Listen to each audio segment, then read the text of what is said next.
What up? You should look more tired. Yeah. Well, thank you, because I feel very tired. I don't know what I'm feeling. It's been a crazy long day. Oh man. Uh, what's up, guys? Thanks for being here. Sorry I'm late. Yeah, I don't know how many people are gonna pop up, or have popped up and decide to leave, but here we are. Here we are. Just give it a couple more minutes and then because I said nine and then we'll get started. But yeah. Whew. Good trip though? Yes, yes, it was good. I think I'm gonna need a few days to process the trip. India is the most singular, unique, fascinating, intense place I've ever been to in my life. It is, it is words cannot describe what that place is. It's fascinating. It's incredible in every way. Uh, it's a country of extremes in every sense. So yeah, but yeah, overall had an incredible experience. Let's put it that way. Some very difficult, some mind blowing, oftentimes both at the same time. But yeah, it exceeded every last bit of my expectations in every sense, in every way possible. So yeah, which is why we traveled, why it's great. Oh,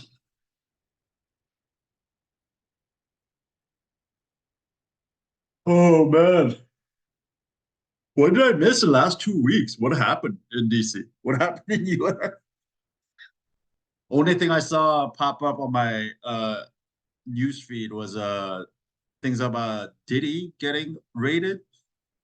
Um, but yeah, I don't know what I missed.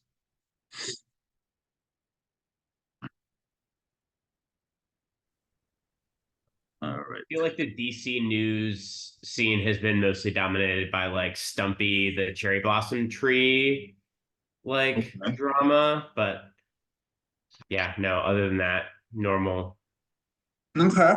Okay. escape stuff. All right. Did it already passed, right? The peak cherry blossom? Yeah. Yeah. Okay. All right. Cool. Well, let's get started because quite frankly, I don't know when I'm gonna crash. I think I'm still running on just the adrenaline from the travel and, and New Delhi. So yeah. Also, want to be respectful of all of your time. Thank you all for joining us a little late. Sorry, I'm a little late today, but yeah, it's been a crazy travel day. The weather was crazy, and yeah. Anyways, uh, welcome everyone. Unlike most first tasting of the month, we actually don't have any new members this month. So we don't have to go through all of that name pronunciation and me necessarily leading through the tasting. We'll all do it as we usually do because all of you are veterans by this point. Um, just a few announcements. Wine Prom. Um, I saw that a bunch of you have purchased tickets while I was in India. It's kept popping up, which is good to see. I don't know what the final tally looks like right now, but anyways, it's on Saturday, April 27th. In case you haven't heard that yet. The final hike has taken place already. But tickets are still available. Go ahead and purchase those tickets for Wine Prop if you want to join us on Wine Prop. Um, Besides that, I don't really have uh any other announcement. Oh, Case Club opens tomorrow. So all the wines that we tasted last month, Jesus, what did we taste last month? Riesling Box 2.0. So yeah, all that will be available on Case Club. Will open up tomorrow. So if you ever want to participate in that, look out for my email. And again, because there's no rookies this month, you all know what Case Club is. So let me know if you want to participate in that, especially if you're joining from outside of DC. Besides that, last but not least, we are donating to Capital Area Food Bank. 1% of gross revenue from this month will be donated to Capital Area Food Bank. Donation link is right there in the chat box, as well as their organization website. So if you have any, if you want to donate alongside 6 Foot Wine Club, you know what to do. Besides that, I don't really have any other question. Any other announcements? Do you guys have any questions or anything that I just want to work before we get into the wine?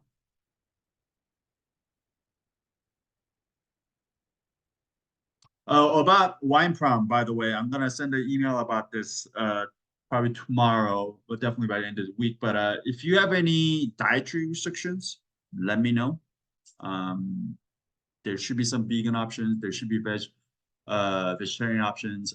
Zach, I saw your email about pescatarian oyster allergies and things like that. So any allergies, dietary restriction, whatever, just let me know. I'll try my best to accommodate all of you. No promises, but just let me know. Shoot me an email and let me know. Besides that, hearing no other questions or concerns, let's get into the wine. Here we are. We're starting off this month with this guy.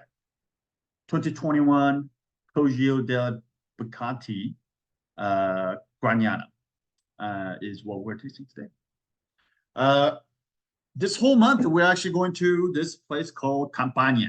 How many of you, just out of curiosity, are familiar with Campania? Like you could pick where that is. Okay. I feel like it's a place where it's probably better known for its kind of the volcano, the ancient city of Pompeii, this food, which is the Napolitano pizza, which has become big, which is Two Amy's, also a big, my favorite restaurant here in DC, or that kind of beautiful touristy coastline, which is the Amalfi Coast, which is where George Clooney has their summer home. Like that's what everybody knows Campania as, and probably know it less for its wine, but there's some incredible diverse styles of wines that are popping up from Campania, all based on indigenous varieties here. So it's a really fun place to go for in terms of wine. But as we always do, let's show the map. So here's map of Italy, right? Looks like a boot. And we're in southern Italy. So Campania is right. This kind of a purplish, the Merlot kind of a wine colored area. As you can see, it's a pretty sizable, it's not a small area. But yeah, just south of Rome is where we are, right here in the south. This is kind of like the top of the foot, if you want to look at the boot. Home to Naples, the biggest city in Campania, Italy's third biggest city. And Campania is the most populous and industrialized region of all of southern Italy. So it's a pretty big area, pretty significant area, not only in terms of wine, but also in terms of commerce and finance and all of that industry. It is an ancient city. This was the first part of the mainland that was settled by the Greeks when they first came here. I mean, they also came through, Sicily and the islands, Sardinia, but this is the first part that they settled in the mainland. And then this is also where the Romans came in. There's a huge Roman influence here. Pompeii, which is an ancient city that was buried by Mount Vesuvius, which is still an active volcano. One of the few that are active volcanoes still left in the mainland of Italy. It's right here in Campania. The legendary Valerian wine, if you ever heard of it, is the wine that has been written by Pliny the Elder. It was one of the most widely consumed and historically significant wine of the Roman times. That was all founded right here in Campania. There's some crossing over into Lazio, the southern part of Lazio as well, but it's really found all around Campania, Lazio, this area right here. So talking about viticulture is a very ancient kind of a viticultural history here. And it's also currently, even now, not only in the old times, but even now, it's a major wine producing region in Italy, with over 16 million cases produced annually. That's the data from 2019. And it's almost evenly split between the reds and the whites, but the region's top variety is a native variety called Aglianico, which we're going to talk more about Aglianico next week. But there's definitely some Aglianico. This is a blend of different indigenous varieties. There's about Aglianico in this one as well. 80% of the region's wines are classified under IGP, which is, so, France has an AOC. Here in Italy, it's the same thing. The appellation is called DOC, and they have a one level up, which is called DOCG. But underneath the DOC regulation classification, there's an IGP, which is essentially more of a regional wine, as well as table wine. But 80% of Campania's wines are classified under IGP or table wine. And there's only about 4 DOCGs in the region, and we're featuring 2 of them this month, I believe, maybe. Yeah, 2 of them this month. So not necessarily known for, at least on a governmental level, a high level DOCG wines, or having many of DOCGs. But it is in terms of quantity, as well as if you're looking for, this is an area where you can find a lot of different producers doing a lot of different things, just because there's a less regulation around what they have to do in order to label it, Campania, or the smaller sub-regions within Campania. So there's quite a bit of experimentation, quite a different variety of styles that are being expressed here. So really fun place in terms of wine styles. Climate here changes dramatically depending on your proximity to the coast. So along the coast, as you can imagine, this is a Mediterranean Sea. So it's very Mediterranean, which means it's a warm, dry summer with a mild winter. The rain usually comes on the late fall into the winter time, but overall very dry and warm place. The Mediterranean coast, Mediterranean Ocean, has a huge moderating influence here as well, so it doesn't get super hot, but it's a pretty warm place in general. As you can imagine, Amalfi Coast is right here. So all that kind of dry, warm summer heat that you think of in Mediterranean, that's what you get here. As you move more inland into this kind of a big sector in here, there's actually a mountain that runs through here. So it gets pretty high. So far from this image of this warm Amalfi Coast, the more inland you go, the more mountainous it becomes. And then the climate actually changes from Mediterranean along the coast to continental, meaning it gets really hot summer and it gets really cold in the winter. In fact, it snows. It gets quite a bit of heavy snow up in the top of these mountains. So there's actually ski resorts even in southern Italy here because it gets high enough in the mountains. So imagine that. You're talking about pretty warm, coastal, kind of Mediterranean climate going all the way up to high mountain, snow-capped, continental climate, various different soil types here. Obviously, Mount Vesuvius giving its volcanic influence to a lot of soil around it. But honestly, you can find gravel, you can find clay, you can find limestone even. So depending on where you are in this area, in Campania, the wines can vary quite a bit. Again, adding to that very wide-ranging styles of wine that are made here. So even if it's made from the same variety, depending on where it's found, it can have a very, very dramatically different expression of the variety, which is one of the things that makes Campania really fun as a wine drinker.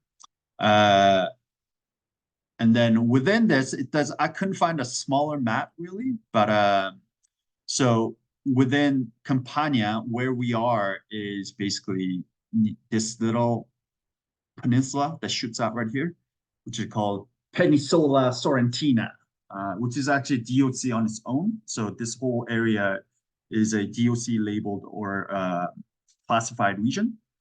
It just literally means Sorrentina Peninsula. But within here, there's a commune or village of Gragnano.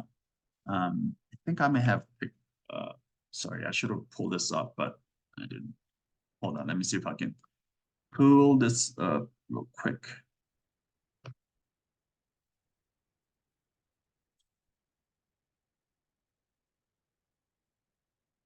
And go to the map.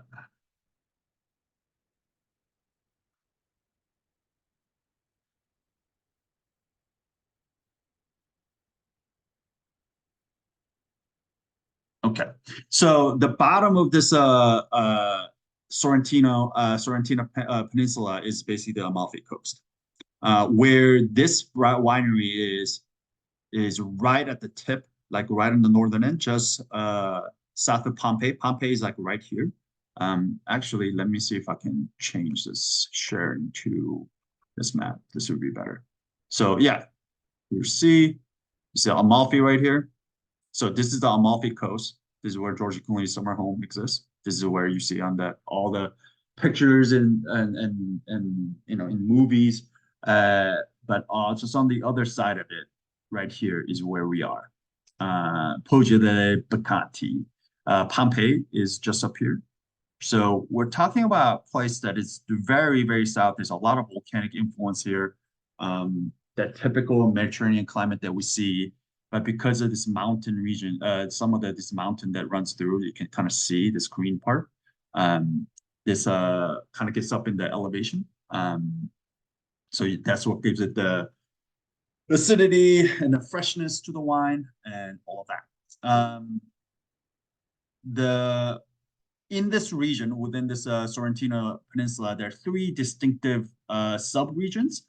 And Gragnano is one of the three sub-regions considered to produce wine of special character of the place. And it's one of those three places that are allowed to attach its name to Peninsula Sorrentina DOC. So if you look at the back of this bottle, it should say it. Yeah, it says in the back here, Gragnano DOC delle Peninsula Sorrentina. So Gragnano is one of the three. The other one is Lettere, which is another red sparkling wine place. Gragnano is another red sparkling place. And Sorrento, which is near the tip of this this peninsula.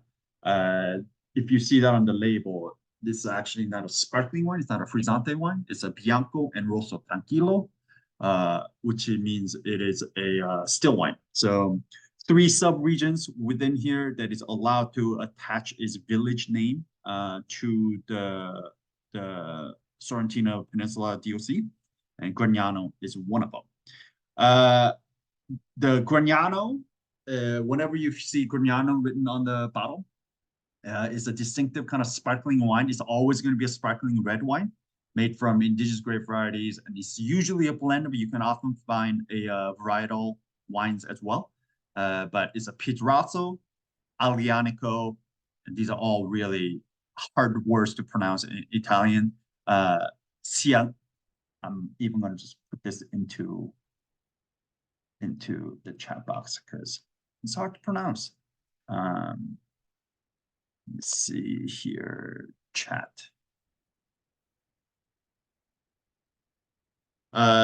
So whenever you see that label Gragnano on there, these are the three major indigenous varieties that make up the blend for that wine. So like I mentioned, Gragnano is a commune just outside of Naples, caught in the shadows of Mount Vesuvius, but it's a bit too far from Vesuvius to be in the Vesuvio DOC. So it's under the Peninsula Sorrentina DOC with its own commune name attached to it. As of right now, the only Gragnano allowed is a sparkling red wine, but that may change in the future. There's actually a petition right now to attach still red and still white to it as well.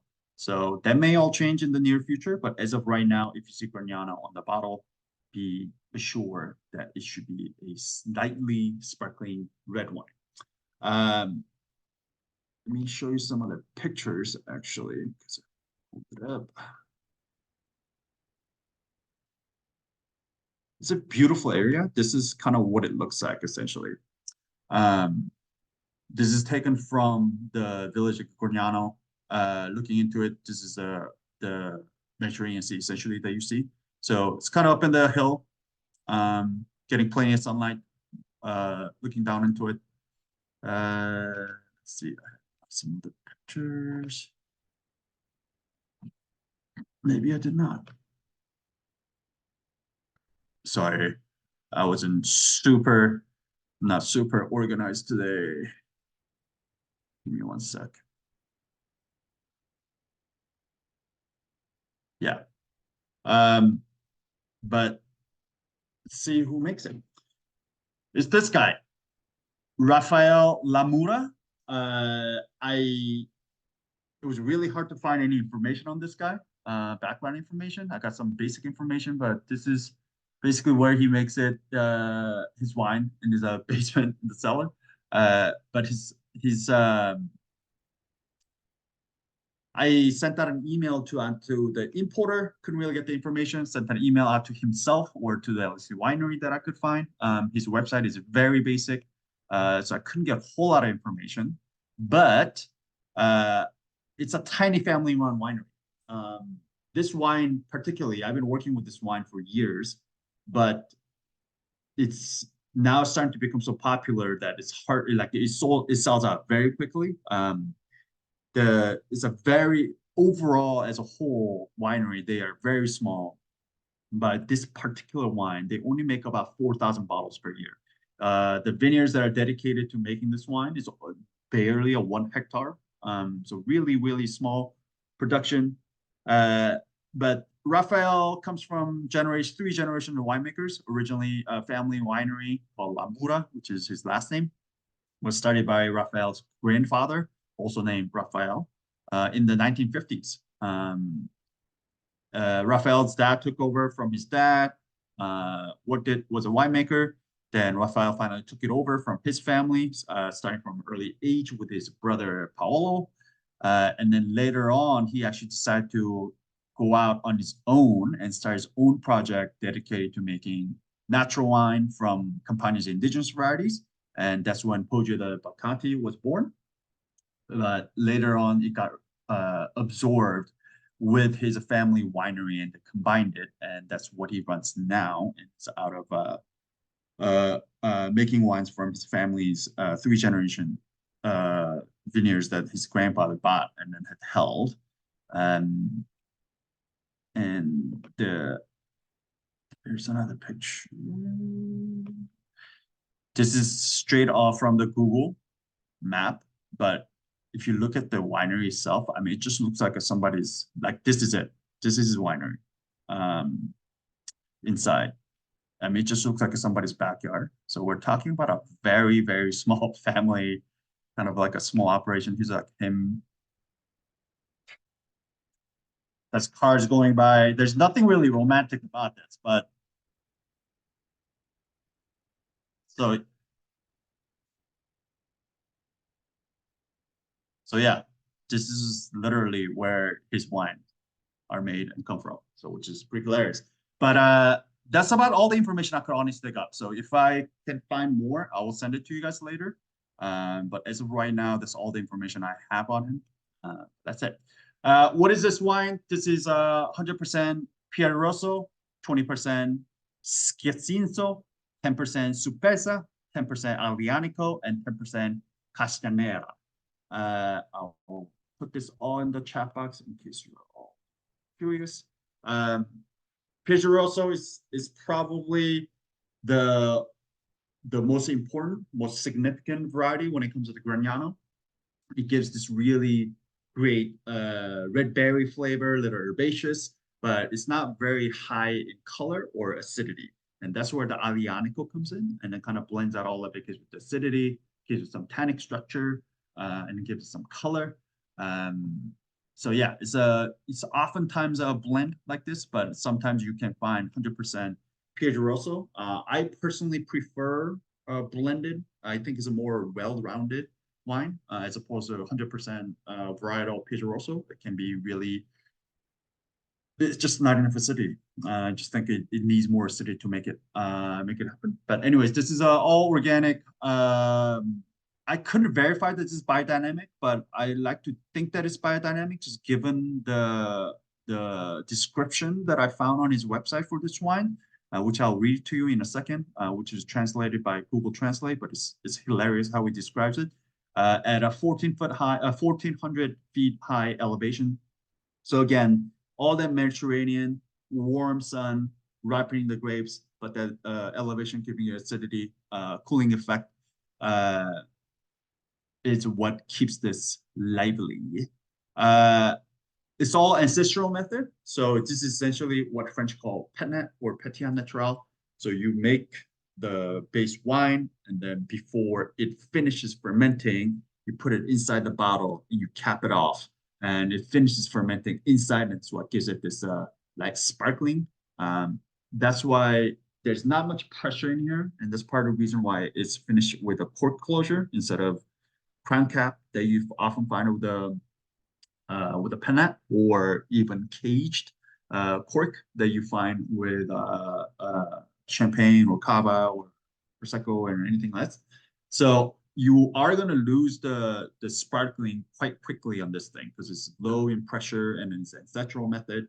But it is meant to be frizzante. It's not meant to be a fully sparkling wine. It's just meant to be just lightly sparkling. Just give some texture and liveliness, kind of a crunch factor that we talk about. But in general, Gragnano is the perfect pizza wine. I hope you guys all got some pizza today, because if you're eating some red sauce pizza, this is exactly what you should be drinking. Or any kind of red sauce pasta even will work. But this is exactly what it is. Before I get into that, while we're talking about pizza, there's another producer or brand that you may see around. It's called Ottouve. That is my go-to wine when I go to Two Amy's, and it is Gragnano, and it's delicious. But you should also try that as well. So here's the actual description that was written in Italian, written by Raphael, that was translated in Google Translate. But I found it hilarious, so you guys should read. So the elimination of these and precipitates occurs only by means of decanting carried out exclusively on days with clear skies and strictly on a waning moon. No products and fining agents of animal origins are used. Only natural tannins are used of peel, seeds, and oak wood contribute to the protection of this wine. Between the end of February and the beginning of March, wine is brought back to a temperature close to 18 degrees to allow the re-fermentation to start. Nearby of the crescent moon of March, it is bottled and left to re-ferment inside large metal baskets. After the first quote-unquote hit of heat of the summer, the wine is checked, labeled to be put on the market when with a family consultation should be the right time, is essentially what he wrote in the text sheet. So reading from that, I'm willing to bet that he farms biodynamically, just looking at how much mentioning he makes of the moon. But I don't know, I may be wrong. But I couldn't verify that. So, but I know that he at least farms organic, but this may be biodynamic as well. So looking back on this, basically he makes the base wine in the old wooden barrels, and then that's all temperature controlled, and then he bottles it, and then he leaves it over winter where it stops fermenting, and then it basically re-ferments again in come springtime when it heats back up, and in the summertime he checks it, and then he sends it out. It's basically what this wine is. Yeah, that's all the information I got. Any questions? Also, I'm not sure if I'm making any sense right now. My brain is quite foggy, so sorry if my presentation flow is quite jagged. But yeah, anyways, there it is. Also, so just to clarify, so is that not an unusually long fermentation, or is it like they're because of the winter cutting it off, it's kind of not, so it feels like that's like going from fall, then winter cutting it off, and then re-fermenting in the spring. Like, is that just like climate specific for that area or his style? No, Or no, okay. it's just, yeah, it's just what he does. It's a lot of people who don't you believe in like temperature control. Oh, okay, yeah, Oftentimes that will happen because, it will just get too cold. yeah. For so the fermentation gets stuck or stops and then it just restarts again when it gets really Okay, good. People who do use temperature control, like stainless steel tank, they will keep that fermentation going, let it finish, and then they'll age. So, gotcha. yep. Any other questions? By the way, I smelled this when I first opened it. It was quite reductive. It was quite farty. It smelled like a hard-boiled eggs, but just even my glass is blown off quite a bit. There's no added sulfites on this thing, so we're talking about 0.0, very raw, very natty one. So yeah. Any other questions before we taste it? Excellent. All right. Let's taste it. Who wants to take the appearance?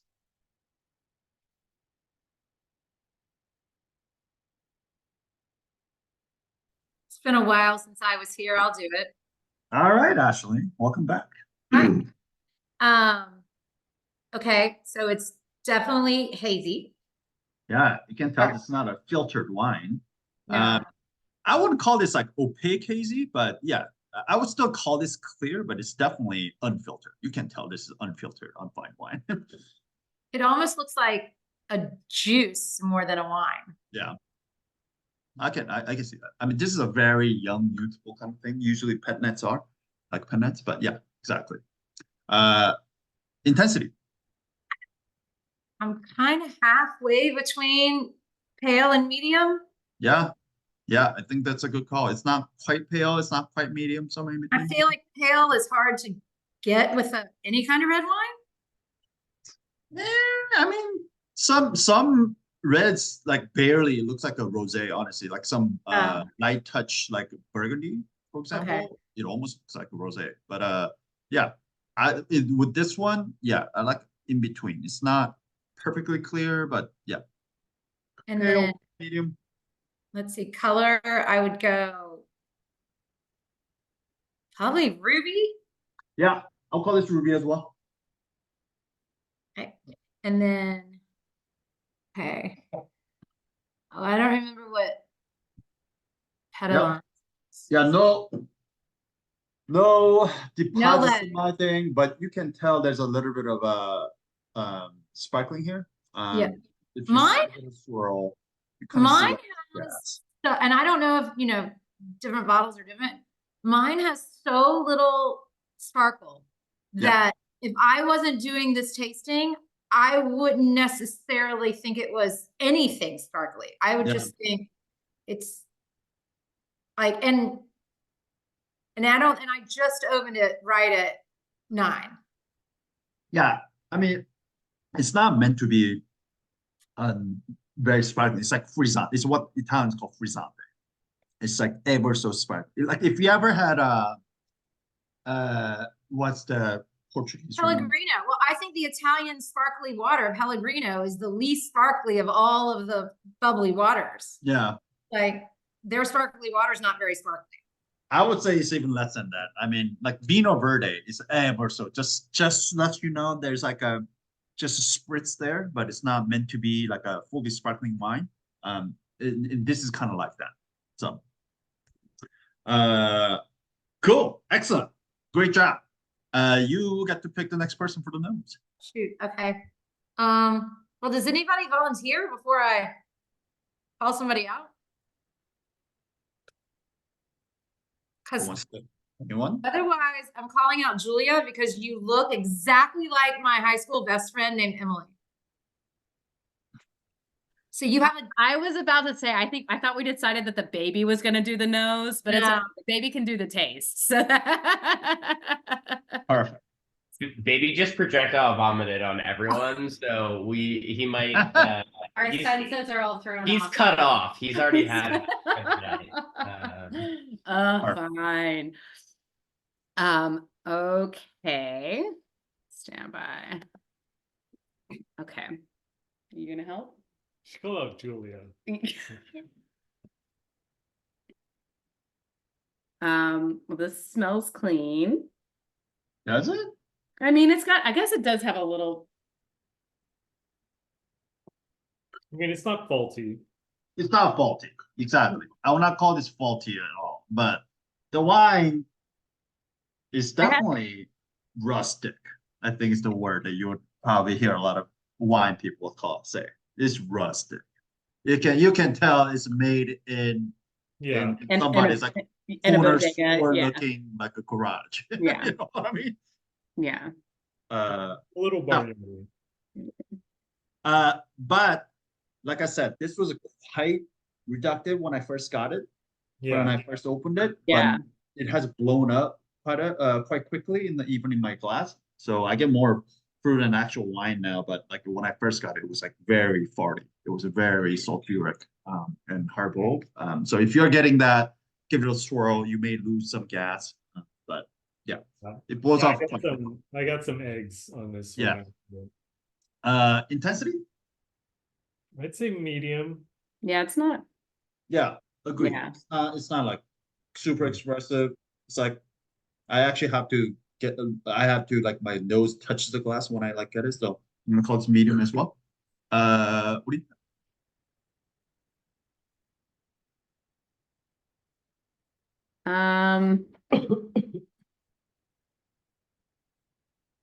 I don't get a ton of floral.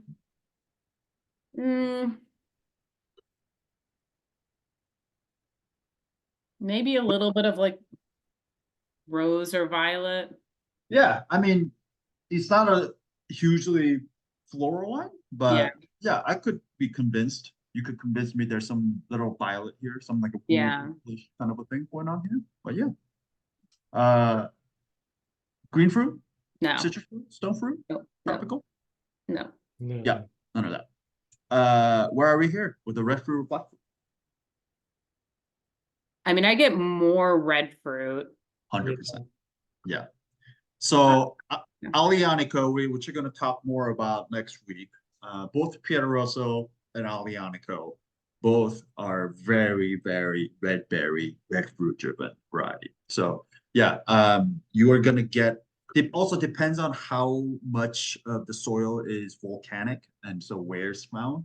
The quality or the character of the fruit could get a little darker, but in general, when you see Aglianico, Piedrosso, just expect red berry. It's basically what you're gonna get. So, to me, this is like all red berry, almost like no black fruit whatsoever.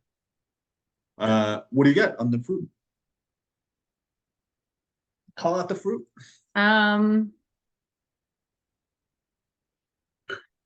I get a little bit of cranberry, not straw. I mean, red cherry. Yeah, red cherry, I definitely get. Yeah. Maybe some plum. Yeah, I don't exactly. know what it smells like. Yeah, I think cranberry is a good one. I think the red cherry, like your sour red cherry, red plum, I think all that is a great call. I get all of that for sure. Yeah. Any black fruit?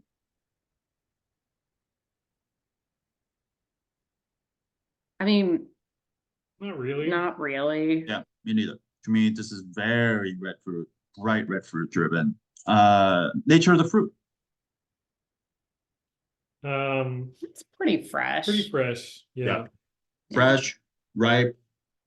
You're not gonna have any problem with ripening the grapes here. I mean, amount of sun that gets here, amount of heat that gets here. The problem, the challenge here would be actually the keeping the acid, keeping it fresh, not over ripening. The ripening is not the problem here. So yeah, very fresh, very ripe. Any herbaceous, herbal, any green things happening here?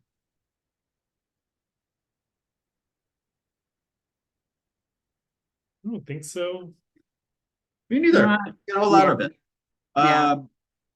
Again, Piedrosso on its own could get little herbaceous, like herbal, not necessarily green, but like this kind of a herbally, kind of like a mentally kind of a thing. But I don't get much of it here.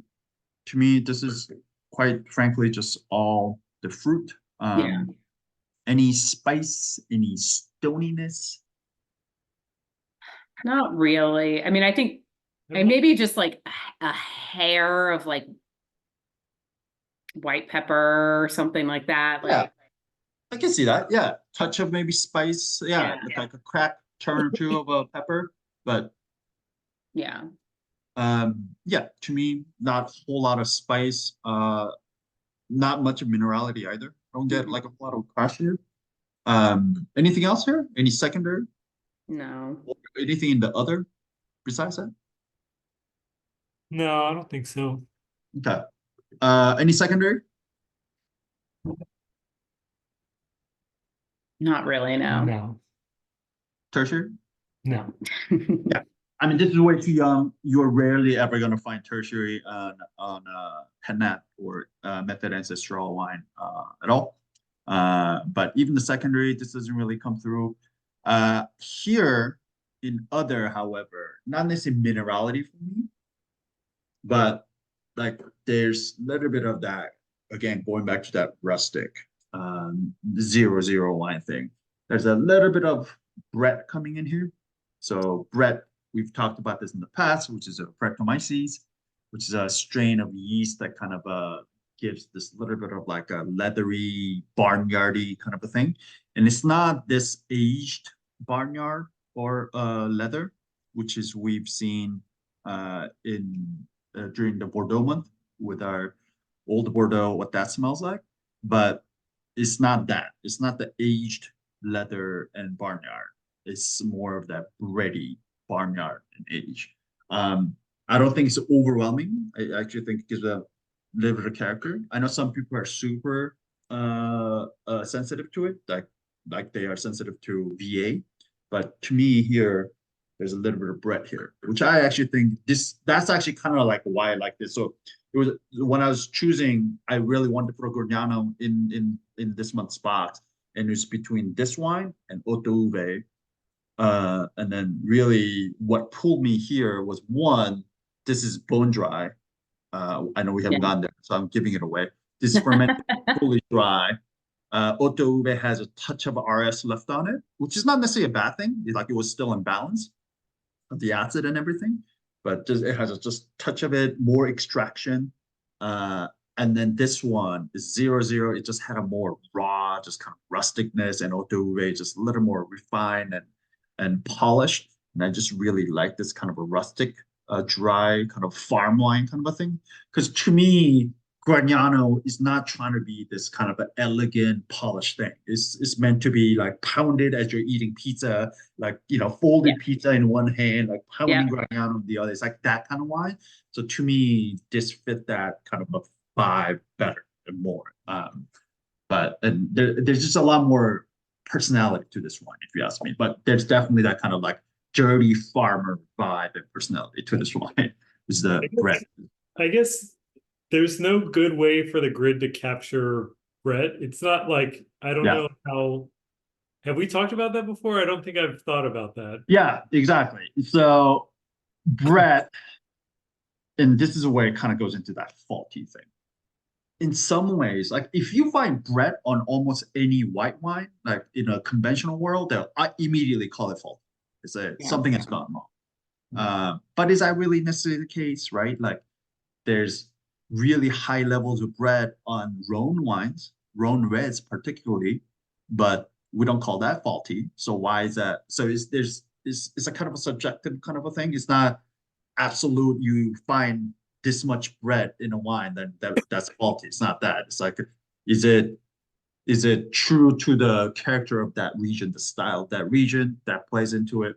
So yeah, overall, I think the Brett is not exactly something that this grid is prepared to talk about, unless we're talking about it. Is it fault or not? Is it faulty or not? Essentially, yeah, not necessarily like a character build. So All right, you get to nominate the next person for the palette. Well, now that the baby is out, I see Charles. It's been a yeah, while. triple C. Triple C. You guys, What'd you say, Charles? I'm out of wine. I don't have any wine in my glass. All right. Is this something we can problem solve or? Just joining for the conversation. Yeah, I'm writing a brief, and so I'm Okay. in my office and not in the kitchen. All right, you're off the hook. Okay, well, just above Charles. I am also in my office writing a brief. You're not alone. Oh my goodness, guys. We even started late tonight. I mean, Yeah, that's actually what did it. Without the seamless transition from bedtime to wine time, I was like, I'll just start working. how about Dave T? I am not writing a brief, and I do have wine in my glass. I guess that Excellent. qualifies me. Let's start from the top. Well, I would say it's dry. Bone dry. There's no zero sugar on this thing whatsoever.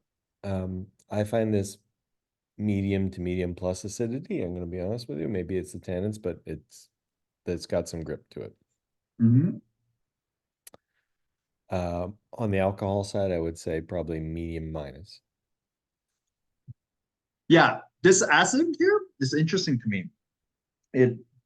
At first it doesn't like pop off really, but like sitting around moving it, that kind of pulls. I think I would still call this medium as well. I would agree with you, Dave T, but it's a higher than when it first enters. It just kind of takes time for it hides itself pretty well. There's definitely tannin here for sure. And that's a lot of that is Aglianico. Aglianico is just, I mean, again, we're going to talk about this grape a lot next week because we have 100% Aglianico bottle next week. But it's a burly, powerful, big tannic grape. So a lot of that tannin comes from structure of the wine. A lot of that comes with acid and tannin comes from Aglianico. So yeah, there's definitely some tannin. I'll probably call that medium here as well. And alcohol, what would you call it, Dave?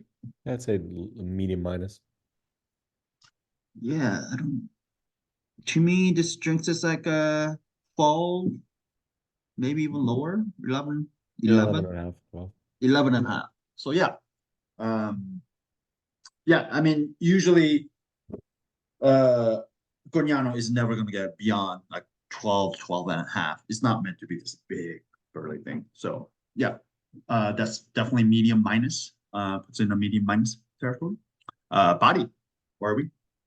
this one I'm a little puzzled by because my immediate reaction is it's on the medium minus side, but then the more I drink it, I don't know, I'm a little confused between this and the tannins. So I would say it's a little lighter. Yeah, I want to say this is like medium minus, lower end of a medium, higher end of medium minus, somewhere in there. Also, more and more I tasted this tannin actually is in there. There's some grip to this wine, which is all great. That's why like when I say pizza, like pepperoni pizza and this thing is like to me is like the perfect thing together. Meatball and spaghetti, all that. There's some grip. There's definitely. But in terms of body. Yeah, I'll probably call this without tannin. I think I'm gonna go with the medium on this thing, but medium minus I think is perfectly understandable. Got it. Boots? Well, I mean, given that it has a little bit of bubble, Yeah, it's like it's not even really worth talking about mousse because it's not really meant to be a sparkling wine. It's just brisante. It's just a touch of prickles here. Yeah, I wouldn't even call this just delicate, or I wouldn't even put it on this thing. I would just say just presence of prickles, like just brisante. Flavor intensity. I don't find it particularly full-bodied, so I would say medium to medium minus. Yeah, Very I think pleasant, but it's not like heavy. agreed. It's not shy, but yeah, it's not super expressive. I'll call this about medium as well. lower in the medium, high in the medium minus, but medium, I think is a perfectly good intensity here. Do you agree with all the things Julian Dan called out? I Is there do. anything else I couldn't call out too much additional to that, to be Yeah. honest with you. It's not, Yeah, super complex from that perspective. And I don't think there's a lot of tertiary in it either, to be honest. no. Yeah, maybe touch of violet, all the red fruit, right? Just red fruit, touch of violet, maybe turn or two of pepper, and then that bready, rustic kind of a thing going on. And a lot of that is a function of this being a 0-0, no sulfites added wine. But the fact that this is actually this clean and stable is actually, again, testament to his impeccable farming, and despite the look of his winery, keeping it clean, and actually during the winemaking process, keeping it rather hygienic and clean. So, but yeah, it's not a complicated wine, and Gragnano never is. It's not meant to be. It's meant to be a really just fun kind of a party pizza wine. So, yeah, nothing more, nothing less. It's kind of what we smell in the glass. Finish. How long is it finish?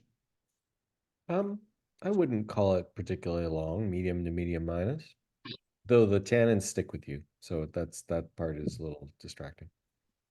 Yeah, I'll call this about the same thing. I like a lot of things. This is like, to me, catching this at like high end of medium minus, lower end of medium, right in there.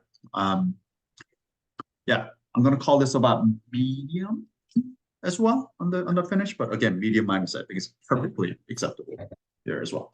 All right, conclusion. Take it home for us. How good is this? And would you age it? I wouldn't age it, but I think it is a good wine. I'm not sure I would call it very good, but I think for the purposes you've described it, or if you're sitting around a bowl of pasta or a pizza, this is perfect. Exactly. Balanced, medium intensity, right? Maybe medium minus complexity even. Right? It's not a very complex. Length, we call it medium minus medium. So we're all landing somewhere between medium minus and medium in a lot of things. So we're quite frankly landing somewhere between acceptable and good, but being generous here, we're going to call it good. But this is a good wine. I will not age this. Yes, sure, there's some tannin here, but there's not enough concentration here, not enough complexity here, really. And like Dave said, this is meant to be for the purpose that it's trying to serve, that wine. So don't overthink it, don't overcomplicate it, just drink it, keep it chill, and just drink it with pizza. That's exactly what it's meant to be. Yeah, I think it has to be a food wine because I think it's a little thin on its own. Yeah, agreed. Cool. Any other questions? Any objections? Any disagreements? Excellent. Excellent. Then I'm gonna... Did you have a question, Nilima?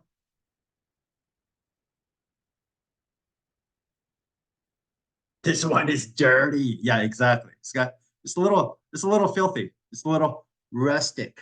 Oh, hey, sorry. I was I went on mute and unmute and back to mute. But I had a question about the sparkling reds in general. Like, is it I just can't remember how many I've had, and is it more common in Italy? Is it across the board? Is a certain type of grape? Like, can you just give like a quick 101 on sparkling reds? Sparkling reds, probably the most well-known one is Lambrusco. So probably when they think about sparkling red, they think about Emilia Romagna, which, by the way, that's where exactly we're going next month. So there's going to be, I haven't decided whether it's going to be a full-on Lambrusco box or it's going to be an Emilia Romagna box with some other things thrown in there. But that's where we're going next month. So you're going to see a return of sparkling red.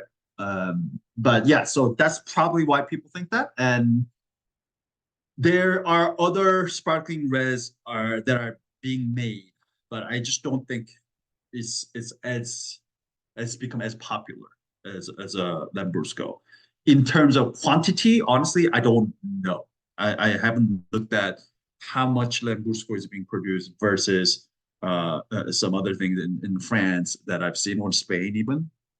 but I do know that Lambrusco, there's a lot of Lambrusco being made in terms of quantity. And a lot of it is pluck. It's just a very much of a conventional and this thing too, Gragnano. There's a lot of just bullshit Gragnano out there. But in terms of sparkling red, if I had to make a bet, I would say Italy probably makes more sheerly because the Lambrusco. Lambrusco probably single-handedly is a region that makes more sparkling red than anywhere else. That I know. But as a whole country as a whole, I don't know if other places come close to Italy. So my guess would be that Italy probably takes the crown for in terms of sparkling red. But there's definitely other sparkling reds being made. There's some being made in California as well. There's definitely being made in other parts of France and Spain. So yeah. Is there a place that you think does it the best then? Or do you think that, like, so for example, you just said they do it in California. Is it good in California? Or yeah, okay. It's still a very much of an experimentation thing in California. But well-made Lambrusco, I know Lambrusco is probably a polarizing wine. Some people love it, some people hate it, but I happen to love Lambrusco. So I'm maybe a little biased and partial towards it. But again, there's a lot of fucking bullshit Lambrusco out there. So you just got to find the right ones. But yeah, I would say stick with Lambrusco if you're going to know. Okay. Okay, cool. Thanks. Yeah. Any other questions?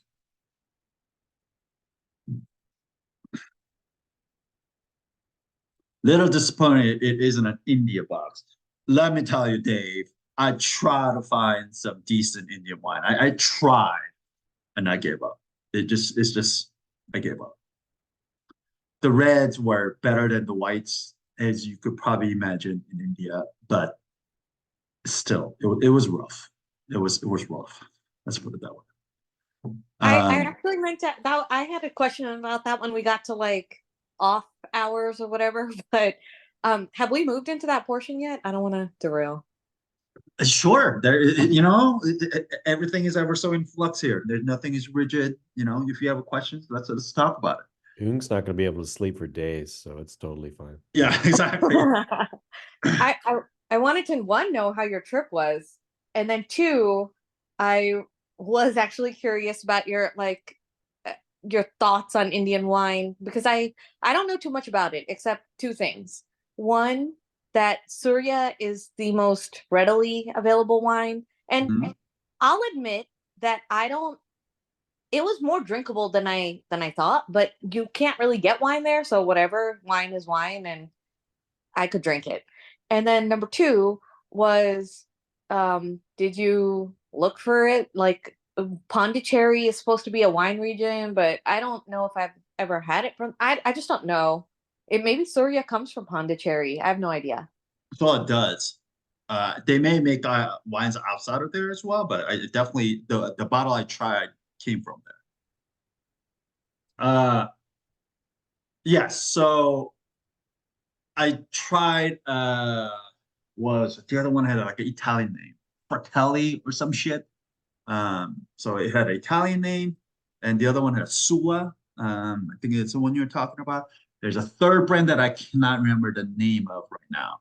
And I've tried their rosé, tried their sparkling, white, two different whites, Sauvignon Blanc, and the other one was Chardonnay. But it was blended with something else that I can't remember. And then the two reds, which was Cabernet Shiraz blend, and the other one's just varietal Cabernet. I thought Cabernet Shiraz blend, which is what you find in Australia all the time, and it makes sense how hot it is down there as well as in India. And I'll fully acknowledge and admit the fact that I don't know, I don't have any working knowledge of Indian wine region. I don't know what its elevation level is like. I don't know what the climate there is really like. It may actually be high enough that it gets quite cold there. I don't know. But having tasted the wine, it tasted like it came from a hot place. It like tasted like it came from Australia. Like Australia is hot. Like Cabernet Shiraz from Australia, you can tell it came from a very hot place. High alcohol, really ripe, extracted. And then I think that's the style they're going for with the red. Out of all the things that I tasted, I thought the Cabernet Shiraz, the red blends, and then reds in general are actually drinkable. It was fine. It's not great, but it was fine. Whites were rough. Let's put it that way. Rosés were rough. The problem is that it's so damn hot that all you want to drink is a white. I know, exactly. That's why I went in sparkling, fine, passable, right? But that's sparkling.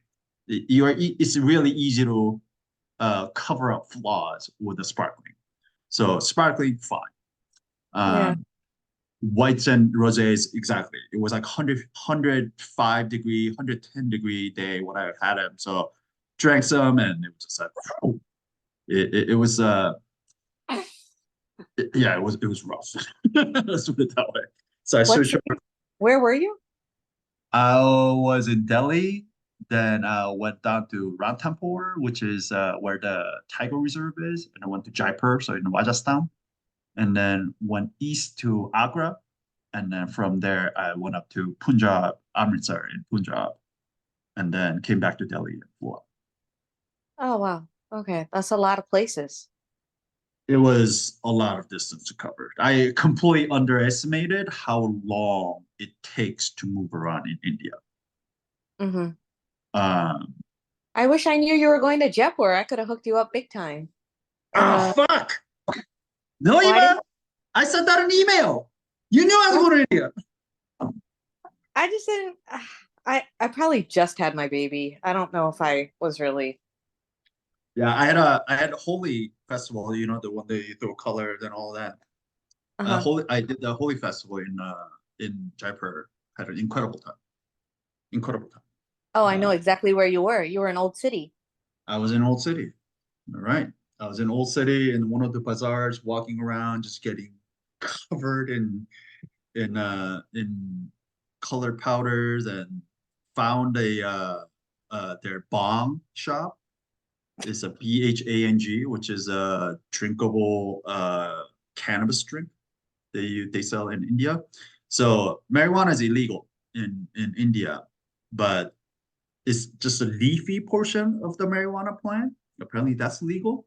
So they make it into this like a edible drink out there. So I tried that, fucking tripped my balls off for a day. It was great. Then what was the best thing you ate while you were there? Oh, food wise, I mean, it's just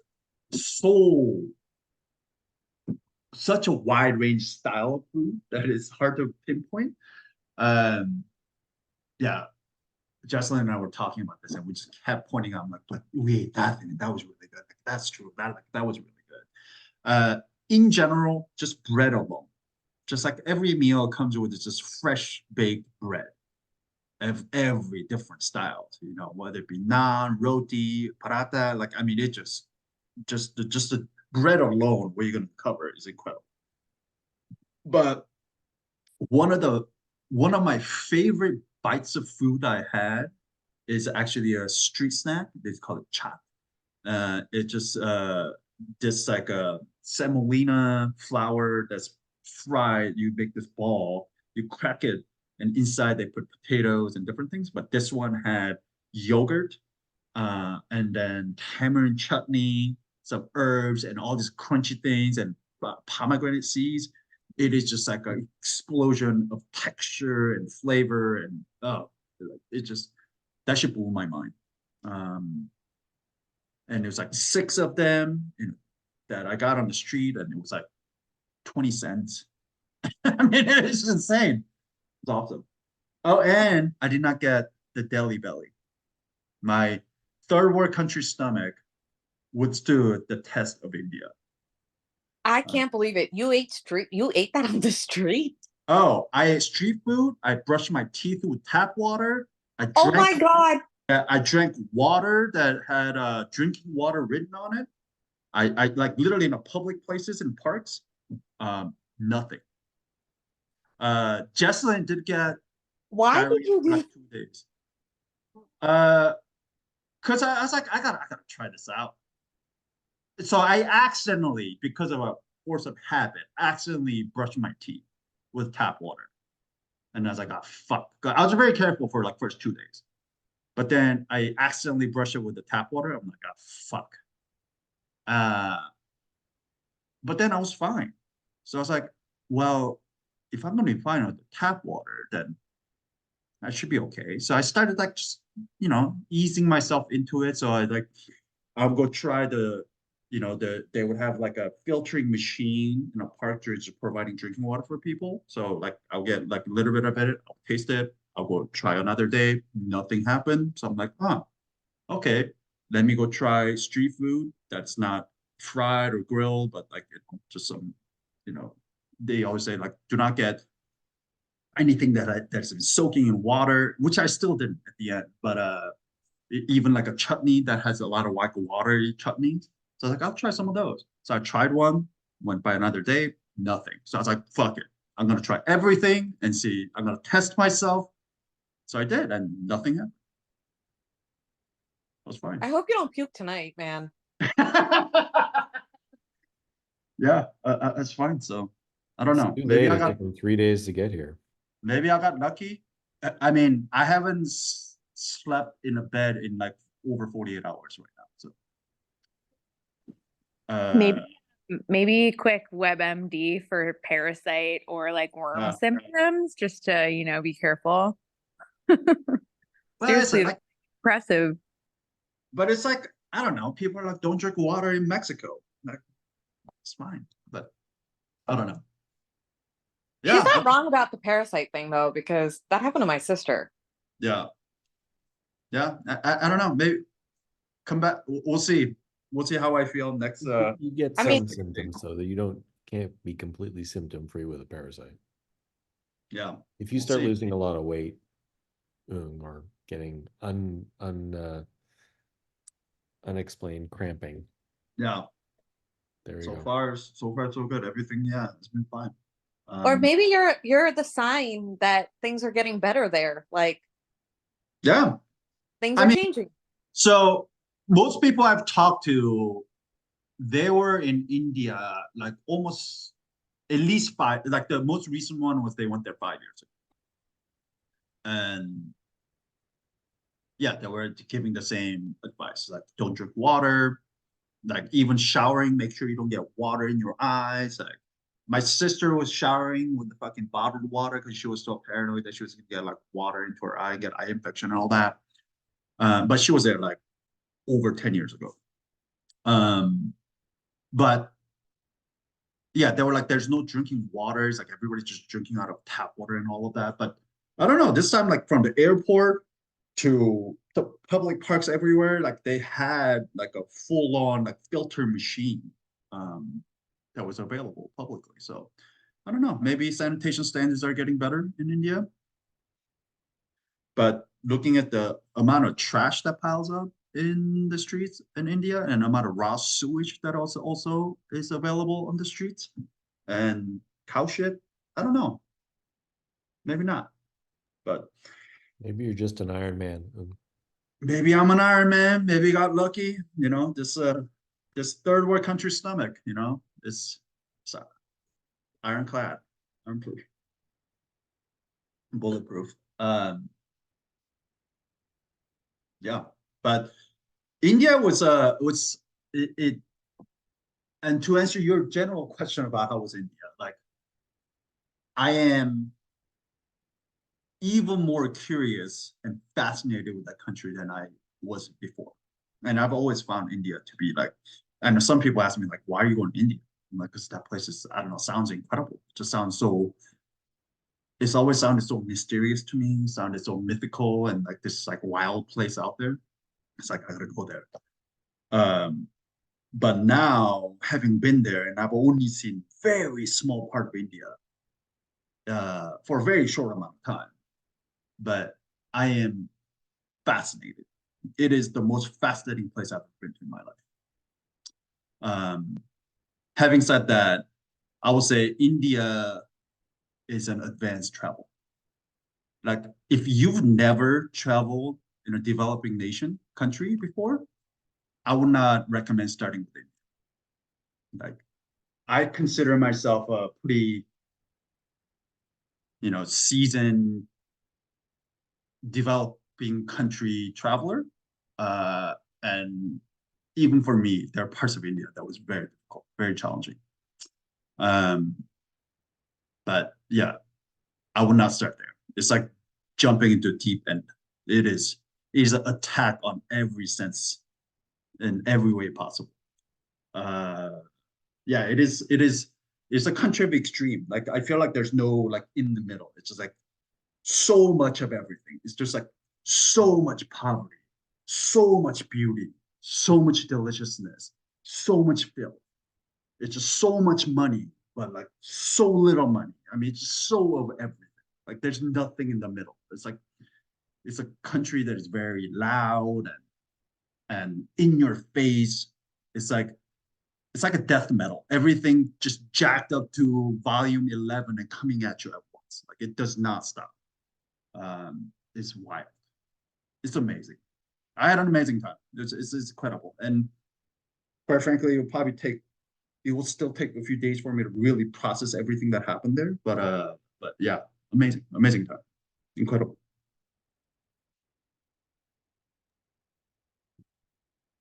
Also, I second the fact that it's like it's a difficult place to be a tourist, right? Like it's 100% worth it, but it's not easy to get around. I was on a train that hit a cow and like had to stop for like 10 hours while they cleaned up the cow. I was on a bus where the front windshield shattered and just like blew glass over everyone on the bus. And like we just kept driving for a while, and I with my friend, I was like, should we I guess we're just gonna drive the rest of the way. But then like people started shouting and they made the bus driver stop, and we had to get a new bus. But it was like I don't know. It was 100% worth it though. Like it's an amazing place. yeah. Delhi was probably the worst place I went to. Like I hated Delhi, but everywhere else I went, I really liked. So yeah. Yeah. So Jesselyn and I started in Old Delhi. It's the worst. It's the worst place in India, and everyone's there. Yeah. Yeah, and we immediately realized what a idiotic mistake that was. Yeah. It was. Also, I said this to Jesselyn. It's like you as a man want to understand what it's like to be a woman, go to India. Like, I was like, holy fuck. It's like, oh, now I understand what it's like to be stared at all day. Now I understand what it's like to be just like constantly approached and wanting something from you at all times. Like, now I understand what it's like to be touched at all times. Like, it is fucking wild. Like, amount of just, and everywhere you go, we kind of joked that like we landed in the airport at JFK, and immediately I turned to Jocelyn and be like, hey, where are you going? Do you need to go there? Let me tell you. Like, you come with me. Let me show you. This is how it's gonna happen. Like, can I grab this for you? And she's like, stop. Like I can say no here as a woman, but yeah, we went out in the public as well, like we both had to use the bathroom. There's public bathrooms for men, but there's no bathrooms for women. So it's like, where are women supposed to go pee or poo? Like it's just a wild place. It's a wild place.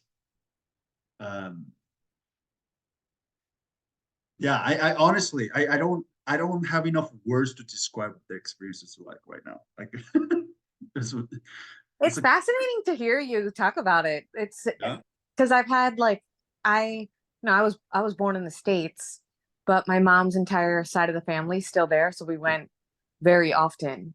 Yeah. I went almost every year as a child for up until like school started picking up. I don't know, let's go with 5th grade or something. Then it goes once every 2 years, once every 3 years. And it's the transformation is different because like the India you saw today, as rough as you thought it was, think about what it was like 20, 25, 30 years ago. Right. It's just totally, you know, the airport's modern, blah, blah, blah. Like there's still an element of chaos, which is like very surprising because you land in Delhi and you're fooled for a moment because there's like all these like nice fountains and whatever, right? Like it's, you know, they're making it correct to modern times, if not better, right? Like it's better than like say LaGuardia, right? Which is a New York airport. But then, you know, you're in the line and like for whatever reason, the lines are all messed up. So you have no idea what's going on in immigration. And you don't know why there's chaos at immigration and what's taking so long and why haven't they digitized this when like you have an educated group of engineers that could probably fix that in like a day if they hire the right person. Yeah. So just like shit like that's like so annoying. But what I find really interesting is that over the weekend we met up with friends who probably had like they had this ultra rich Indian experience where they got there, they only stayed at like 5-7-star properties. They went with like somebody who was hooked up with, I mean, I'm literally a billionaire, right? And so they went with all these people and they bought like a sapphire in Jaipur and they bought an emerald in Jodhpur and they're just like doing something. And so their kids have this like really weird delusion of like, oh, everything's white marble and you can, you know, you want a glass of water and like 17 men will come run and give you one. Like, who knows? So it was like they're Indian too. They just went on like this bougie version of India. And then that trip is also like amazing beyond belief because it's so interesting that you can make this one country literally any kind of trip you want. Like, can I manage with $5 a day? Yeah. Can I like blow through like $50,000 in a day? Sure. Like it's just it's crazy. 100%. Just the amount of layers to that country. It's like such a complex country. Just the cultural, religious, just socioeconomic, just the fabrics of that country, just so many different layers. It's I'm just mind blown. It's like how can all this exist in one country? Like it coexist, or maybe it doesn't coexist. I don't know, but yeah, it's an incredible place. It's like nowhere else. Well, like whatever, if you've never been to India, whatever you think of India is, whatever you've heard about India, like times that by 100,000, like it just and coming at you all at once. It's mind blowing. Yeah, incredible. Yeah, and also like moving from like old Delhi where I was, which is like a very conservative Muslim kind of a sector of the city, moving out to New Delhi and then being in a very Hindu neighborhood. And then we went to Amritsar, which is a Sikh community, and seeing all of that and how they, like there's this, I learned so much about partition, and it sounds like such a ignorant thing to say, but like I didn't know much about partition. I knew what it was and, you know, in a big thing, but like went to the partition museum, like learned more about it and talked to some people about it, and like, the kind of seeing the results of it or the effects of it even now. And yeah, it's just incredible. It's wild. It's an amazing country. There's a one thing though, I didn't realize, I underestimated, I've always heard this, how much Indians love cricket. And it is unreal how much they love cricket. Holy shit. I try to sit there and get somebody to explain it to me, but then I was like, yeah. Did you know that the World Cup is happening here in America, in North America? No, I did not know that. Yeah, it's happening here. Like they're playing in New York City, Dallas, and it's really weird because my husband plays cricket in Connecticut, and there are like these leagues or whatever, and you couldn't get tickets for even the United States. Like it seemed like a no-brainer. Oh, we'll buy New York City tickets. Yeah. And then they never really went on sale. Then they were on sale for like thousands of dollars, and the stadium is full. It's full. And I'm just like, I don't understand how there are enough Indians in America willing to spend more than $1,500 for a ticket. Like, I think it's a lot of money. You go two people in a family, it's $3,000 just for a game. And it is a lot of money. So then we had to abandon. Then we thought, okay, maybe well, whatever. We thought we would just see a game anywhere because they're also playing in St. Lucia. I forget some other places wherever they're doing it, because it's North America. It's not just United States. And anyhow, long story short, we couldn't get any Indian tickets. But if you want to see like Canada versus Ireland, like that's available for sure. The Afghanistan games are available. There are some countries that just like aren't selling. But and the game that was like the one that everybody wanted was India versus Pakistan in New York, which I was like, I don't want to go, because like, what if somebody like punches my kid in the face? Like, I'm not going. This is crazy. And yeah, like we'd all show up and like somebody might like try and beat us up. We have no idea. And so I didn't want to take my son, for sure. He's 10, but I didn't want to take him. And then hold on. So sorry, but too much information maybe. I gotta go pee real quick because I haven't peed since I got back here. But when I come back, this whole Indian versus Pakistani thing is fucking insane. I went to the Indian Pakistani, the border closing ceremony. It is the most unbelievable shit I've ever seen. But I'll be right back. I hope that's not the dysentery starting.